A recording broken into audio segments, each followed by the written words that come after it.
everyone, it's Shane Conto, your Wasteland reviewer, and welcome to the Wasteland Watchlist here on the SPM Crew Podcasting Network. And this is my weekly show where my guests and I play a little bit of movie roulette and randomly select something from my enormous watch list that could literally be basically any kind of film from all across cinematic history and all around the world. And you never know quite what kind of film we're going to watch. And we just so happened to land in the late 1930s in France. So joining me is Ryan Schofield. Thank you so much for coming on. Thank you so much for having me on, Shane. I'm really looking forward to this. Absolutely. And before we jump into some background on the film and our discussion, would you like to shamelessly plug anything? Oh, yes, absolutely. I mean, we're podcasters. That's all we do is Mhm. shamelessly plug in There reality. we go. My name is Ryan Schofield, like we said. I host a podcast called The Scho Zone, SCHO hyphen zone. It's on YouTube. I have a channel. It's on iTunes and Spotify and all that stuff. And basically, it's kind of the life of a sports. It's a degenerate who decided to bet on himself is the tagline I use.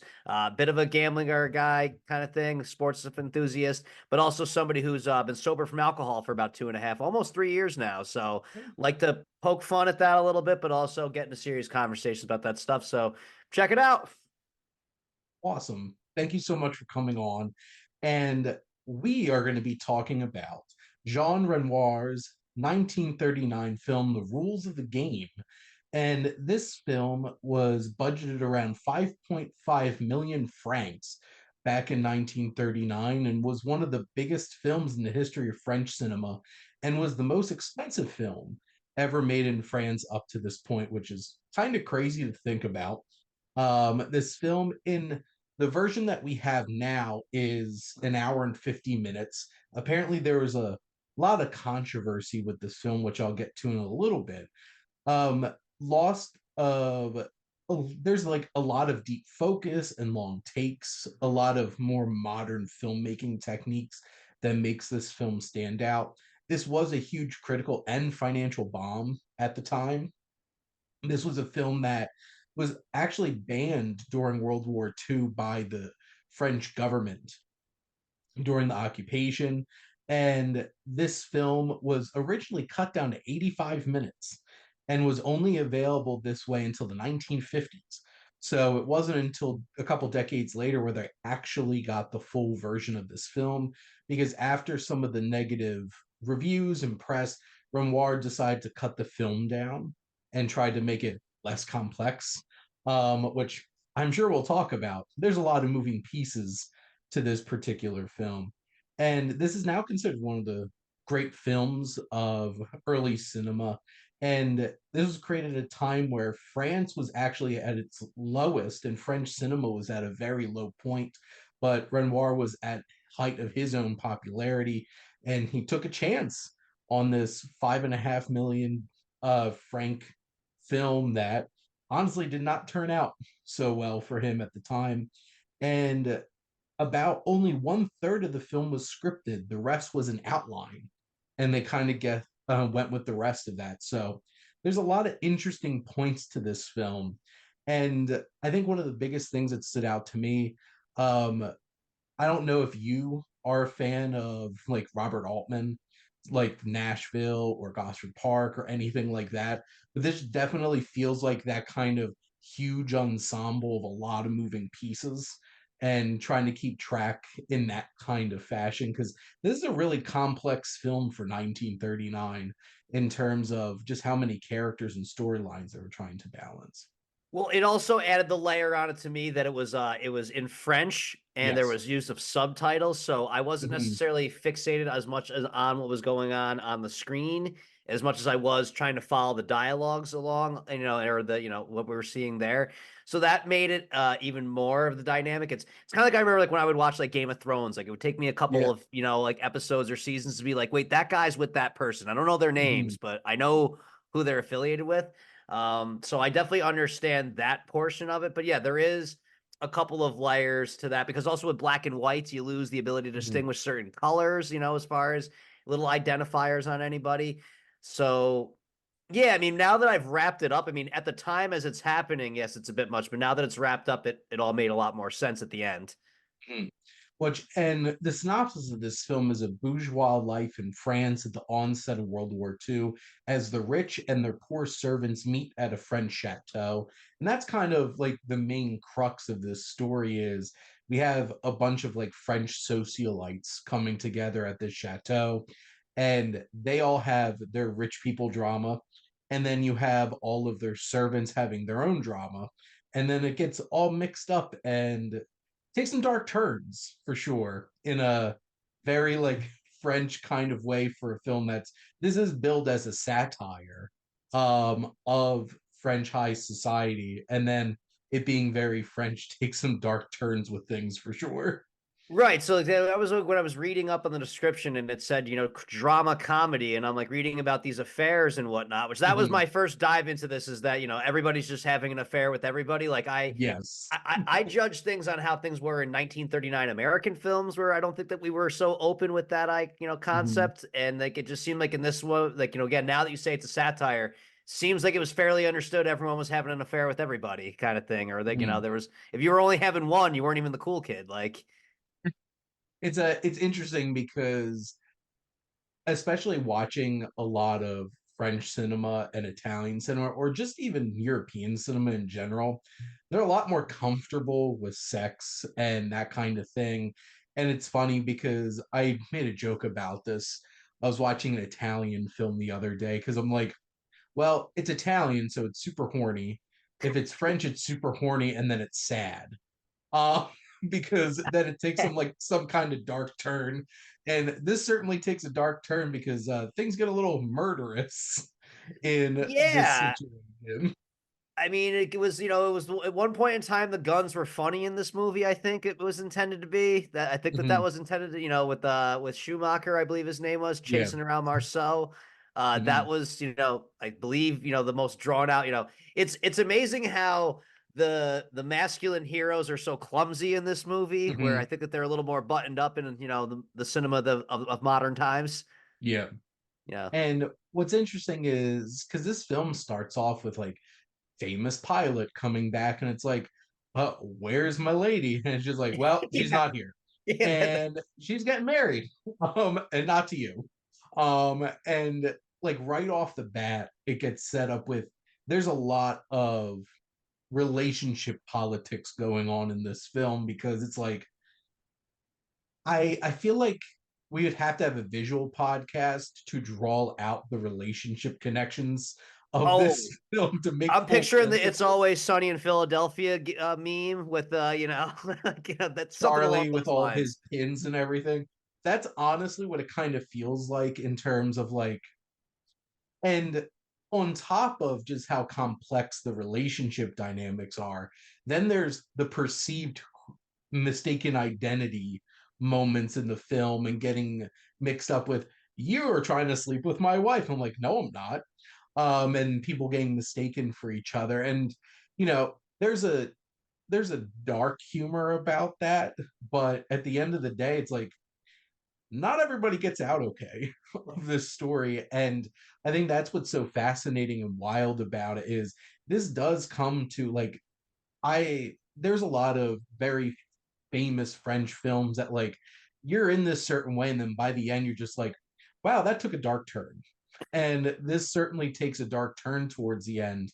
But I think what really works about it is there's a lot of like fast talking, snappy dialogue going on between all these characters, and it's like there's some intrigue and there's always these layers of dynamic like class dynamics too, because it's like you have these really rich socialites, this famous pilot, and then you have the gamekeeper at the chateau, and those kinds of layers, and it does get into those kinds of things and add some interesting intrigue in terms of those dynamics. You really have to be like cued in, like to really enjoy this film. I think you have to really be cued into, okay, I know this movie's just going to be a bunch of people interacting with each other with very complex relationships. And if I could appreciate like the tension going on between everybody, then there's a lot of interesting things to take in. If you're looking for a lot of like action and stuff like that, it's like this doesn't have it. It's something that's much more. it's all within those character dynamics and interactions for I feel sure. like it would have done really good as a play. I wouldn't be surprised if this was a thing at some point because it definitely has that kind of feeling of that staging. It's it's not quite a murder mystery, despite the fact that like get some little murder in there towards the end, but it does have that kind of feel where it's just like all like this fever pitch of all these different characters in this closed in chateau and has that kind of feeling of things are getting tenser and tenser between everybody and something's going to pop at Well, and some then you point. almost have you do have Octave kind of seem to be the comic relief, I would say, Mm, as yep. far as, which is always funny too, is that you're watching in 1939. I'd imagine he was considered to be significantly overweight by that standards of that time, or he was kind of like, the idea that he was going to eat ham and eggs with wine at breakfast, which Yeah. sounds pretty awesome if you can, once upon a time, but Mm, they're like, oh, you're going to gain weight, and he's kind of like, oh, what do I care? Like he's already let himself go, that's kind of thing. yeah. And then he almost has his moment of triumph, and I guess we can. Well, I mean, I'll let you get into that part as his decision at the end. Which, and this is such an interesting thing because that's actually Jean Renoir, the director, who plays Okay. him in this. And one of the biggest things that he cut in that like 85-minute version was he almost cut his whole entire role out of the film. I feel like that would make a different movie if he's not in it, though. No. Well, apparently it did make a considerably different movie, and not a lot of people like that. Okay. Um, I think this film got a lot more of its praise back when they re-released the original cut of this movie. Because yeah, he's definitely one of the most interesting parts of the movie, and I'm like, I can't imagine you're just like, you know what? We need to cut this movie down. Let's almost cut one of the most interesting characters completely out of the movie. Well, not even just And the most interesting character, but like the thing that kind of ties it all together to set up the ending that is, yeah, takes a dark turn. Because how does I that wouldn't happen? I mean, if you cut him out of there, it's kind of weird to to get to that point. I can't imagine what that 85-minute version of this movie was like.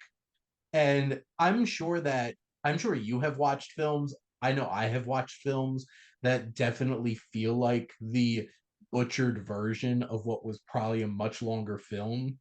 And it just doesn't feel right.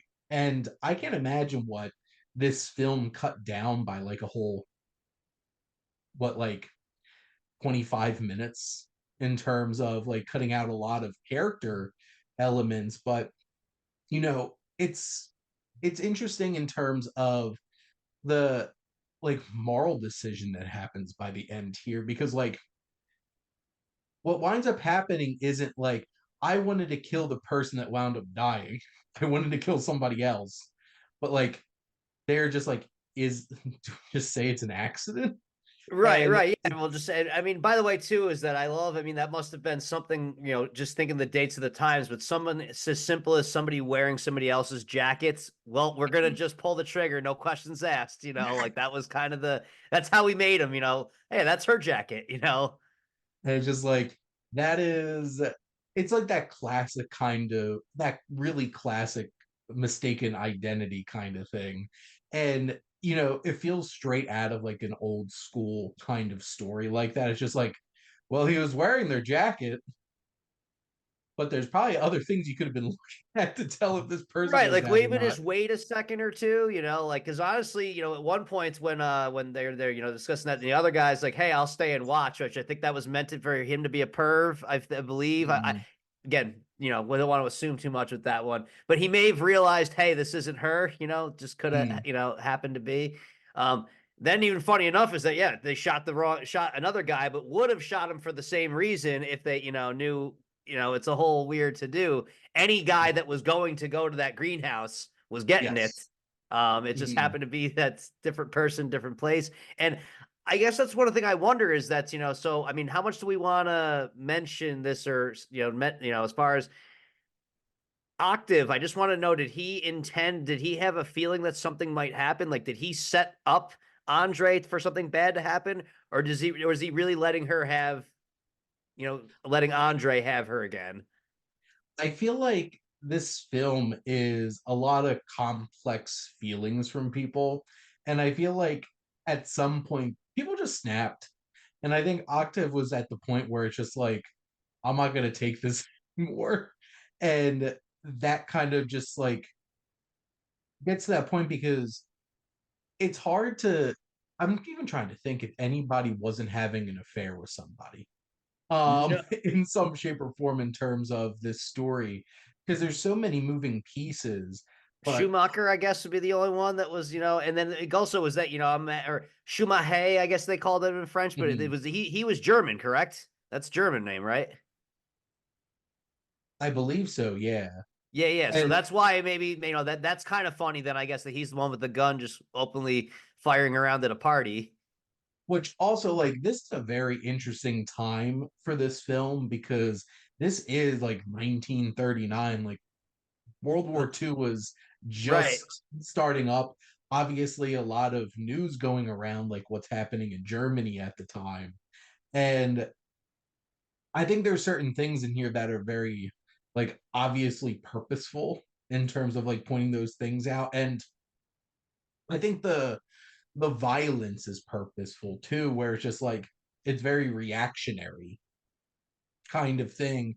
And in terms of having this situation get to the point where, you know, somebody like Schumacher just snaps and winds up like, nope, I'm going to shoot this person and get to that point where you get to violence. And because, like, I feel like somebody need to sit down every single person that was at the chateau and just need to hammer out a whole bunch of things because there's so many just like clandestine relationships going on between all these people. But obviously, human nature, it's like some people are going to get pushed to a point where they're just like, you know what? This is the answer. And the answer is going to be shooting somebody. You know, and while I'm like, having some time to think on this too, I feel like that there must have been some elements of the movie Wedding Crashers that borrowed from this. Like it's like would that be the modern day comedy of this? I would say maybe a little bit. Like, are there some, even down to the pheasant hunting? Like, Well, and it's very interesting. I definitely didn't think about that, but you have those kinds of situations where it's just like this has had to have been a very influential film in terms of like people all gathered at a place and people trying to keep their relationships to themselves and all these different kinds of dynamics. Obviously, Wedding Crashers doesn't end quite as violently right, right. We have a little more as class over here. just like, but it's interesting thinking about like those kinds of comedies that you see like you know Owen Wilson in love with one of the sisters and then is trying to be seduced by their mother, which it's Jane Seymour. So, Yes. but you have those kinds of like obviously that's much more of a silly over the top kind of comedy. This one's much like some darker layer of I guess you could say that that's the brother in Wedding Crashers when he when he wakes up in Spawn.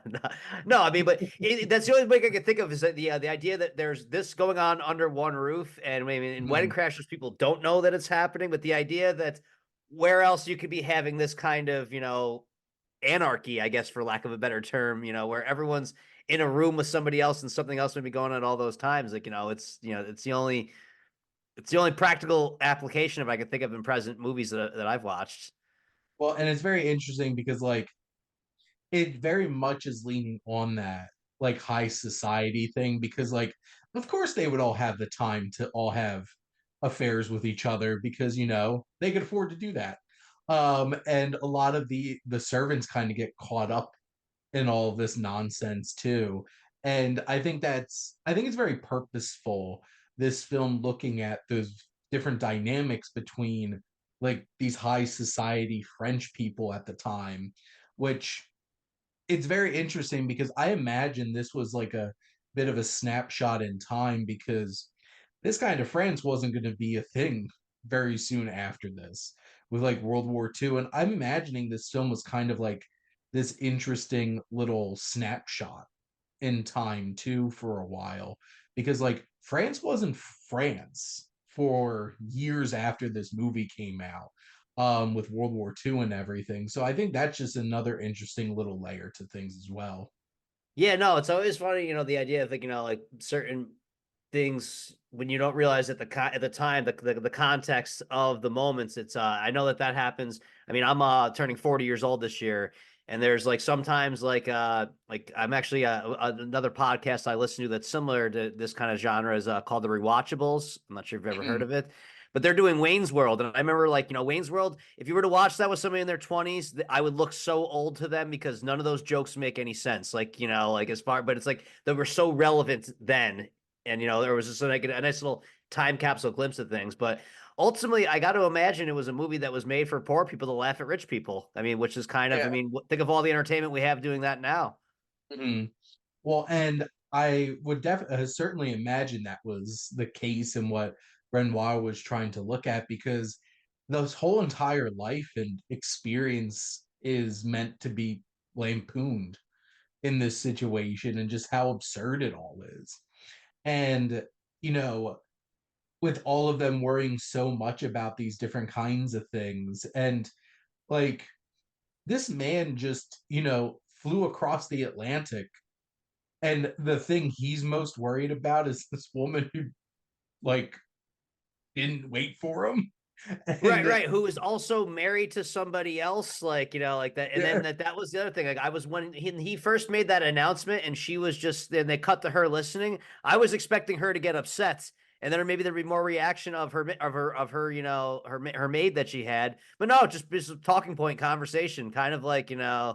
yeah, And but even then they just just kind of another casually day. talk about they even casually talk about cheating on their husbands, like, oh yeah, it starts with kisses, or however that whole conversation went, like it was I was thinking there was gonna be a different reaction to all of that. And that's when I was like, what world am I walking into? And then you cut to the husband, and he's Mhm. okay with talking about, oh, I know they had an affair. Who doesn't know that? Like it's like, in the American version of this movie, the second that it's known that there's an affair being had, they cut to the ending, but there's not any comedy in the middle of it. Yeah.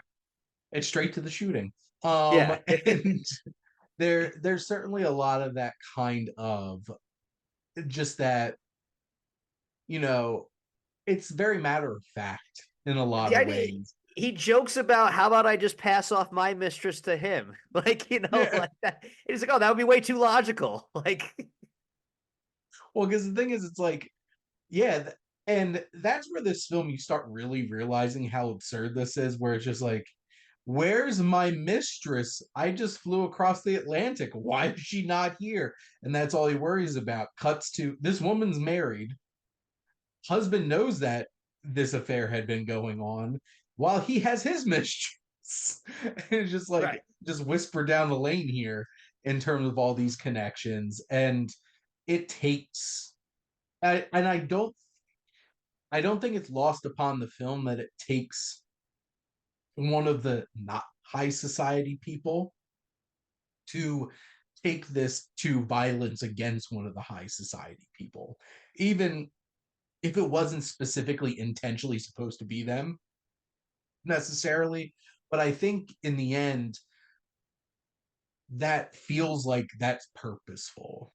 That's where this film winds up. And the fact that, like, it really comes down to this thing being kind of written off as like an accident is more of just like reinforcing that fact of, there's a lot of films that are like very eat the rich kind of thing. And this film feels a little bit of that, especially by the end, where it's like, yeah, this guy's going to get away with just shooting somebody.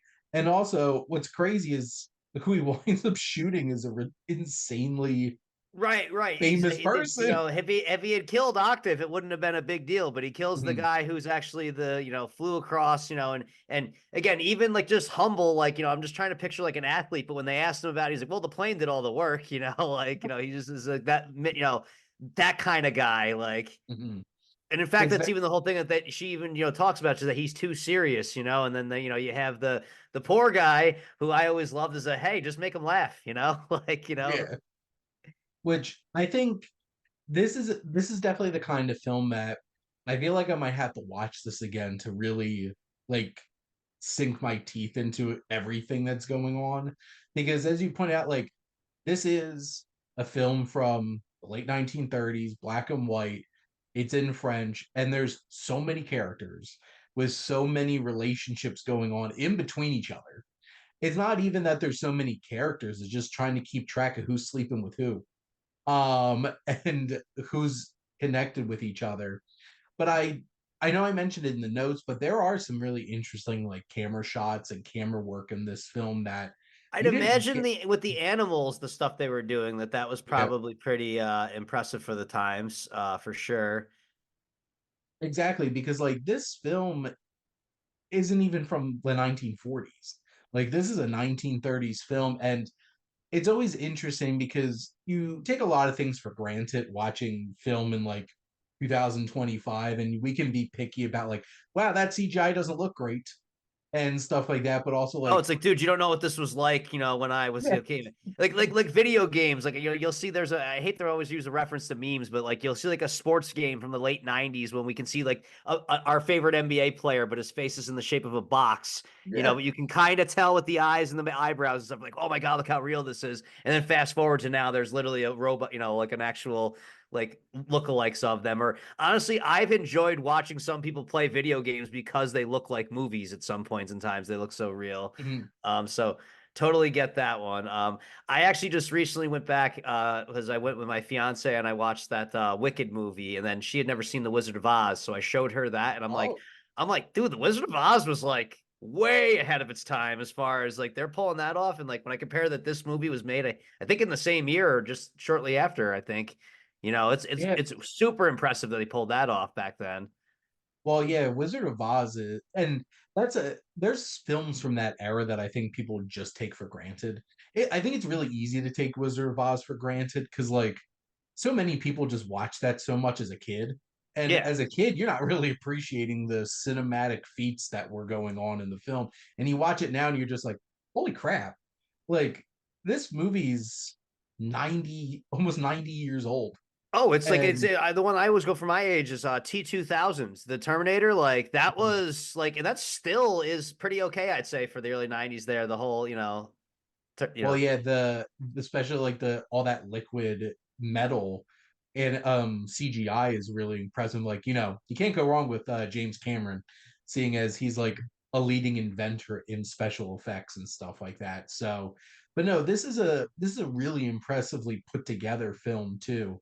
And I think it's definitely an adjustment in terms of humor and exactly what they're trying to be like. This is like obviously there's some obvious humor, but I think there's a lot of like dark sarcasm and stuff going on in this film and absurdity. And kind of get a little bit French there at the end and get a little dark. People are gonna die tragically at the end of the movie. But I guess Ryan, do you have any other points or anything that you wanted to bring up before we wrap No, up our just I discussion? mean, for I guess what I guess what I could sum this up was that the French Gone with the Wind was her. Is that or like the French Casablanca? Or I Except mean, like this is half the length of Going with the Wind. But I think it's an interesting thing because it is dealing with high society for sure. Going with the Wind with that Southern society. But yeah, I don't think this film is as famous to general audiences as obviously Casablanca and Gone with the Wind, but this is a film from that era that seems to be put up there in terms of its cinematic feats for sure. And it is. It has a Criterion release, so that's which where I wound up watching. This honestly, was on Criterion Channel. I would say it's worthy of a watch because as somebody who finds himself staring at his phone too much, you can't do that and watch this movie. So I actually found myself more focused on this movie than I have been in anything I've watched in a while. And no, I don't regret watching it. I'd say, it's kind of it's one of those things that I wish that more people. I'm not going to encourage other people to watch it, but I'm like, there's some references that can be drawn there, like, or Mm, you can make some good inside jokes out of it. I'm sure. absolutely. But Ryan, thank you so much for coming on and chatting some movies with me. Yes, Shane, thank you so much for having me. I appreciate it. And thank all of you for listening. Make sure to like, comment, and share on this episode. Are you all fans of French cinema? What are some of your favorites that stick out to you? And do they all have tragic endings? And I can guarantee you most of them do. But make sure to follow or subscribe wherever you listen to your podcast as well, because SPDM Crew Podcasting Network has a wide range of different kinds of shows, whether it's talking about movies, sports, television, music, physical media. We have some new shows focusing completely on J.R.R. Tolkien and other music elements, and some new movie shows. We're always looking for some new content, new collaborators. So if you're interested in joining the SPM crew, make sure to reach out. And if you like our logo, check out HiFlyer Creative for all your digital marketing needs. But most importantly, thank you as always for tuning in and supporting the Wasteland Watchlist here on the SPM Crew Podcasting Network.